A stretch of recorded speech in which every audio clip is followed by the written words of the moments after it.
We want you to leave this cruise decided, at least, that you're going to fall in love with you. Because until you fall in love with you, and friends, what's not to love? Until you fall in love with you, you cannot be in the state of allowing. You're only eking out a very small percentage of what is potentially there for you. So, what are the components of being in love with you? Well, it's a gut thing. It's a visceral thing. It's a how I feel. Have you ever tried to make a list of your positive aspects? Is it easy for you? Or is it easier for you to make a list of everybody else in the world's positive aspects? For most of you, we have not seen you practicing loving yourself very much.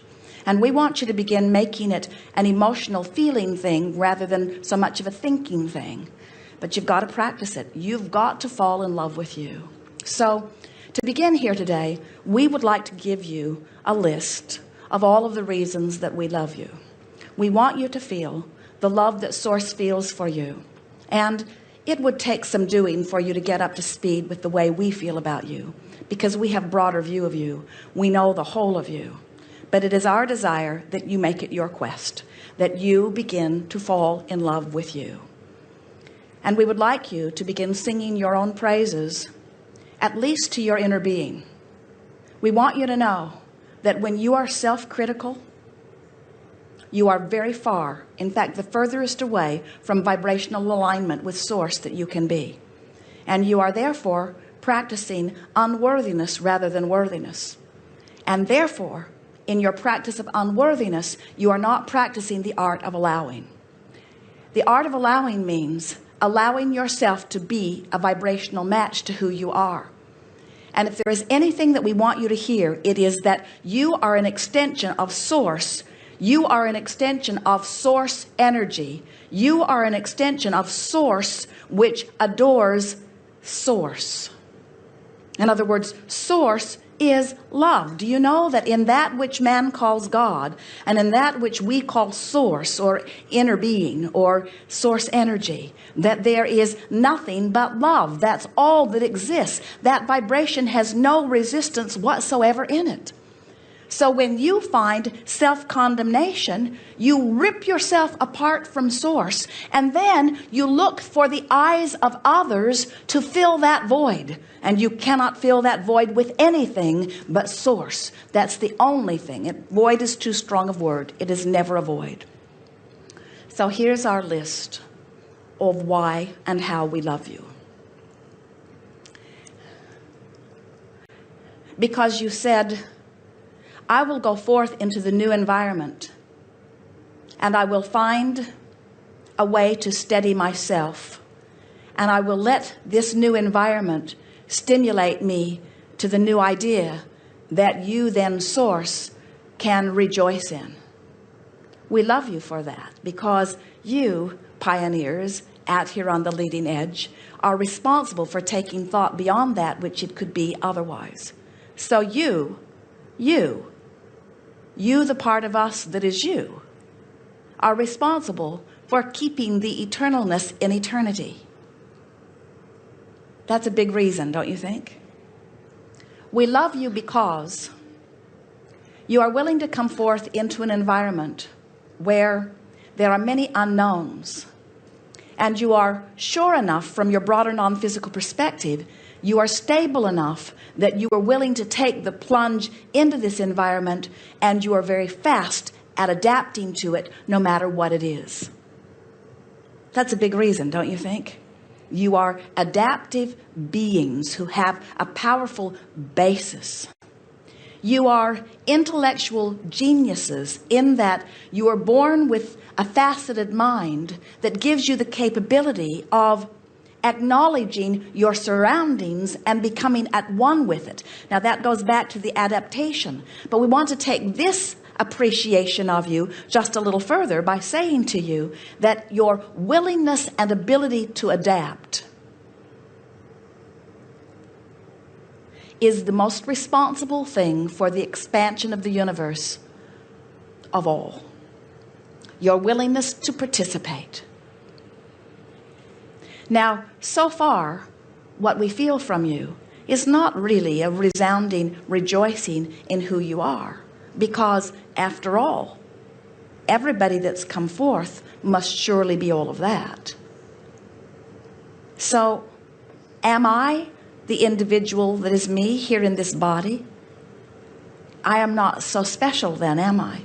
Because all that have come forth have come forth for all of that.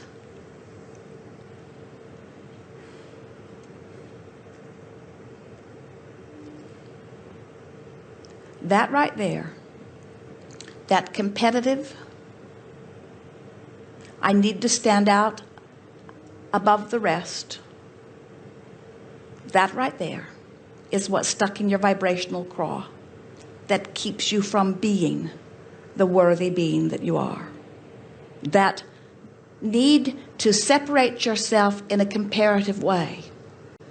What we wish for you as individuals in this room, and certainly what we wish for you as mass consciousness on this planet, is that you begin to look out at those among you and feel your appreciation for them too. And in your love of not some of them, but all of them, you will return to your love of self. So it turns out you cannot be one who condemns the other without shooting yourself in the foot relative to your own sense of worthiness. In other words, we really are all one. But you were born as individual consciousness, as an individual sensory, as individual gut responders to vibrational relativity. And if you will make a decision that first and foremost, I want to love me, and next and equally important, I want to love you, whoever you are, and then you just make it your new mantra. I am love in a physical body, who cannot feel worthy unless I am in the state of loving something, someone. Who cannot be in the state of allowing unless I am loving someone. We think that this new way of looking at it, as you begin to wrap it around the day-to-day experiences that you begin living, will bring you very fast into vibrational alignment with the art of allowing. And then those who watch you will be reflecting back to you evidence that you may lose sight of, because when you get tuned in, tapped in, turned on, when you become a vibrational match to the energy that is you, the good stuff just keeps feeling like the next logical step, the next logical step, the next logical step. You find yourself saying again and again, but of course things always work out for me. Things always do work out for me. I am blessed. I am guided. I am blessed. I am guided. I am the epitome of well-being. Things always work out for me. And then begin noticing how many things who look like they're going wrong turn out to really be going right. It felt like it was going wrong, but really it was going right, because things always work out for me. And when you begin to get into that attitude where no matter what happens, you say, there's something in here about this that someone's orchestrating on my behalf, because things always work out for me. Things always work out for me. Things never go wrong for me. Even when they look like they're sort of kind of going wrong, they're really not going wrong. They're really going right. And later on, I'll be able to see it more clearly. And as you begin to beat that drum and allow the things in your life to really go right for you, what you will begin to notice is that you will find an avalanche of people making their way into your life experience. And don't worry, it'll only be those who are ready to know what you are already knowing who will begin to reflect back to you in amazement the extraordinary life that you are living. And you may find yourself surprised when you say, oh, I'd sort of forgotten. I thought everyone was sort of living this sort of life. We want you to be the ambassadors that you were born to be, the ambassadors of well-being, the ambassadors of worthiness, the ambassadors that move through time and space amongst those who maybe don't remember yet. And that the thing that you are expressing with the greatest amount of fervor and the greatest amount of supportive evidence to back it up, that says things always are in the process of working out for me because I was born to live a good life. It is my inheritance. It is my destiny. And it is that which is happening around me all day, every day. We are eager to talk with you about anything that is important to you. We want to help you see that your destiny is one of well-being. And we'll do our part as best we can to help you find vibrational alignment with the things that will cause you to allow more evidence of it as quickly as possible. You are ready. Start right here on the aisle. Come forward if you will. And then there, stand if you think it's you. Yes.